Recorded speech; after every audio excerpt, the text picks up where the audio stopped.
Hi hello மக்களே, welcome to Thangam family. நம்ம சேனலை சப்ஸ்கிரைப் பண்ணாதவங்க சப்ஸ்கிரைப் பண்ணிட்டு பாருங்க. பக்கத்துல இருக்கிற பெல் ஐக்கானையும் கிளிக் பண்ணி வச்சுக்கோங்க. அப்பதான் அடுத்தடுத்து போடுற வீடியோ உங்களுக்கு நோட்டிஃபிகேஷனா வரும். அதே மாதிரி டிஸ்கிரிப்ஷன்ல நம்மளுடைய இன்ஸ்டா ஐடி, ஃபேஸ்புக் ஐடி கொடுக்குறேன். அதையும் ஃபாலோ பண்ணி யூடியூப்க்கு எப்படி சப்போர்ட் பண்றீங்களோ அதே மாதிரி அதுக்கும் எனக்கு சப்போர்ட் பண்ணி கொடுங்க. இப்போ வந்து பாருங்க, எங்க வீட்டில் எல்லாம் ரெடி ஆகிட்டு இருக்கு. புதினா கொத்தமல்லி எல்லாம் பறிச்சுக்கிட்டு இருக்கிறாங்க, அத்தையும் தம்பி மனைவியும். இது எதுக்கு பண்றாங்க அப்படிங்கிறது சொல்லவே வேணாம். எங்க வீட்டில் ஃபர்ஸ்ட் டைம் இப்போதான் பிரியாணி செய்ய போறாங்க. அதுக்கு தான் இந்த அக்கா பூரா எல்லாம் ரெடி பண்ணி வச்சுட்டாங்க. ஏன் பிரியாணி பண்றாங்க, எதுக்கு பண்றாங்க அப்படிங்கிறது இந்த வீடியோ ஃபுல்லா பார்த்தீங்கன்னா உங்களுக்கு புரியும். எல்லாத்தையும் ரெடி பண்ணிட்டாங்க, ரெடி பண்ணி வச்சுட்டாங்க. இப்போ எங்கள் வீட்டில் அடுப்பை வந்து பற்ற வைக்க போகிறாங்க. அடுப்பை பற்ற வச்சுட்டு அதில் வந்து பேசன் வச்சாச்சு. இப்போ ஏன் பேசனை சுற்றி மண் போட்டிருக்கிறாங்கன்னா கறி பிடிக்காமல் இருக்கிறதுக்கு. ஏன்னா கடைசியில் இந்த பேசனை வந்து கழுவும் போது கொஞ்சம் அவங்களுக்கு சுலபமாக இருக்கும். எண்ணெயை ஊற்றி தாளிச்சாச்சு, வெங்காயத்தை போடுறாங்க. ஆல்ரெடி சொல்லும் போதே சொல்லிட்டாங்க, இதான் ஃபர்ஸ்ட் டைம் செய்ய போறேன், நல்லா இல்லைனாலும் யாரும் குறை சொல்லக்கூடாது அப்படிங்கிற ஒரு வார்னிங்கை கொடுத்துட்டு தான் ஸ்டார்ட் பண்றாங்க. இப்போ வந்து விறகு அடுப்புல தான் செய்யறோம். எங்க வீட்டில் வந்து கிராமத்தில் பெரும்பாலும் விறகு அடுப்பு தான் செய்வாங்க. மழை வந்தால் தான் சிலிண்டர் யூஸ் பண்ணுவாங்க.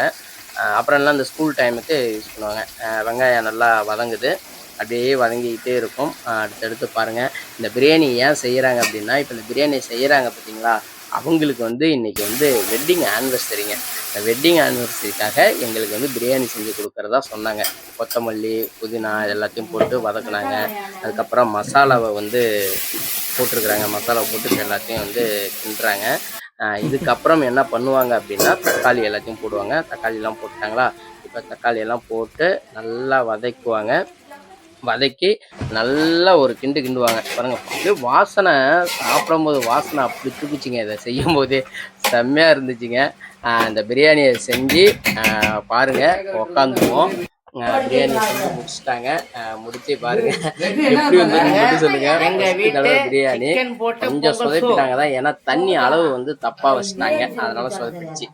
ஒரு வழியா பிரியாணியை சாப்பிட்டோம். டேஸ்ட் கொஞ்சம் குழஞ்சிருச்சே தவிர டேஸ்ட்லாம் சூப்பராக இருந்துச்சுங்க.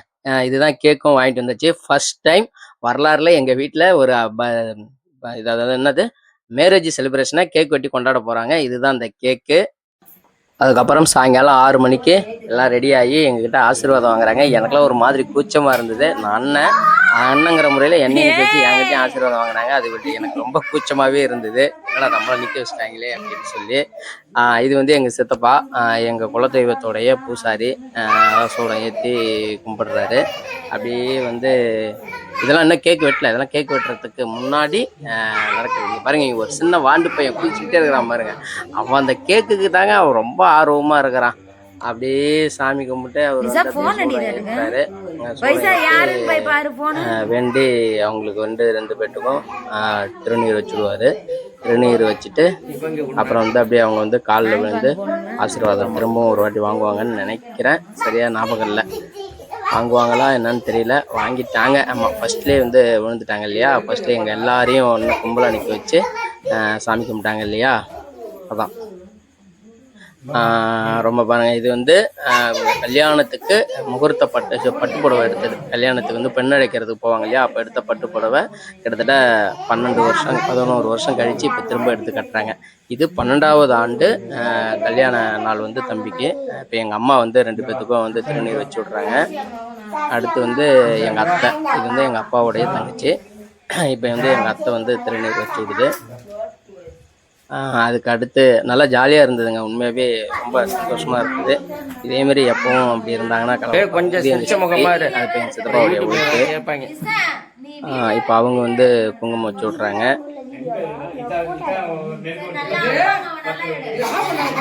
அப்புறம் வந்து இது வந்து அவங்க பொண்ணு, என் பொண்ணு வயசுக்கு தான், வீட்டுக்கு பெரிய பொண்ணு.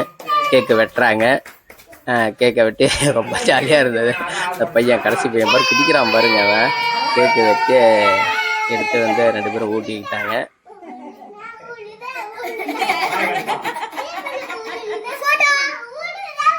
இதை விட ஒரு ஹைலைட் நடக்கும் பாருங்க. எதிர்பார்க்கவே இல்லை. ஏன்னா என் பொண்ணுங்க வந்து அவங்களுக்கு ஒரு கிஃப்ட்டு அவங்களா ரெடி பண்ணி ஒரு ஸ்மால் கிஃப்ட் ஒன்று கொடுத்துருந்தாங்க. பார்த்தீங்கன்னா தெரியும் பாருங்களேன். இப்போ கேக் எல்லாத்துக்கும் ஊட்டி விட்டாங்களா? இல்லை, நான் பாப்பேன், தம்பி பொண்டாட்டிய சொன்னேன். இப்போ எங்கள் சித்தப்பாவுக்கு கொடுத்தான் கேட்க. கொஞ்சம் சாப்பிட நீ அதிக சாப்பிட. எங்கள் சித்திக்கு இந்தாண்ட கொடுத்தாச்சு. அது எங்கள் அத்தைக்கு கொடுக்குறாங்க கேக்கு. இது வந்து என்னுடைய 2வது தம்பியோடைய மனைவி. இப்போ அது அவங்க காப்பு ஊட்டுது. இருங்க நான் சொல்லும் போது கொடுங்க. அவங்க மாமாவுக்கும் ஊட்டி விட்டுருச்சு. அதுவும் எடுத்து சாப்பிட்டுருச்சு. இப்போ பொண்ணுக்கு ஊட்டி விடுறான். இந்தாண்ட சின்ன பொண்ணுக்கு அதில் சசி ஊட்டி விடுது. ஊட்டி விட்டு முடிச்சுட்டாங்க. எல்லாருக்கும் கொடுக்குறாங்க. எங்கள் அம்மா வந்து கேக் சாப்பிடாது, ஏன்னா கேக்கில் முட்டை போடுறதுனால கேக் வந்து எங்கள் அம்மா சாப்பிடுவாங்க. இப்போ எங்கள் அம்மா வந்து காசு வந்து 500 ரூபா கொடுக்குது. 500 ரூபாயா 100 ரூபாய் 500 ரூபா அவங்களுக்கு வந்து கிஃப்ட் கொடுக்குது. அங்கே பாருங்க என் பிள்ளைங்க இந்த பேப்பரில் எடுத்து வரைஞ்சி ரெடியாக வச்சு அவங்க வந்து ஒரு கிஃப்ட்டு பாருங்க கொடுக்குறாங்க. இவங்க கொடுக்குறத பார்த்துட்டு அம்மா நம்பர் கொடுக்குறதுக்கு அவங்களுக்கு நம்ம கிஃப்ட் கொடுப்பான். அதை காத்தாடி கொடுப்பாங்க. கையில் ஒன்று வச்சுருந்தோம் அப்படிங்களா, 2 பிள்ளைங்களும் எழுதி கிஃப்ட் கொடுத்தாங்க.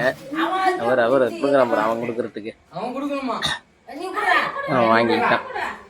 ஸோ இந்த கல்யாண நாள் வந்து ரொம்ப சிறப்பாக போச்சு மக்களே. எல்லாரும் உங்களுடைய வாழ்த்துக்களை, உங்கள் 2 பேத்துக்கும் உங்களுடைய வாழ்த்துக்களை கமெண்ட் பாக்ஸில் கமெண்ட் பண்ணிவிடுங்க. அப்போ தான் அவங்க நீண்ட ஆயுசுக்கும் ஆயுளோடு இருப்பாங்க. உங்களுடைய வாழ்த்துக்கள் ரொம்ப முக்கியம். வாழ்த்த மறந்துடாதீங்க. வீடியோ பிடிச்சிருந்தா லைக் பண்ணுங்கள், ஷேர் பண்ணுங்கள், கமெண்ட் பண்ண மறந்துடாதீங்க. நம்ம சேனலை சப்ஸ்கிரைப் பண்ணாதவங்களும் சப்ஸ்கிரைப் பண்ணிட்டு வீடியோவை பாருங்கள். அப்போ தான் எங்களுக்கு சப்போர்ட்டாக இருக்கும். நான் இன்னொரு வீடியோவில் சந்திக்கிறேன். நன்றி.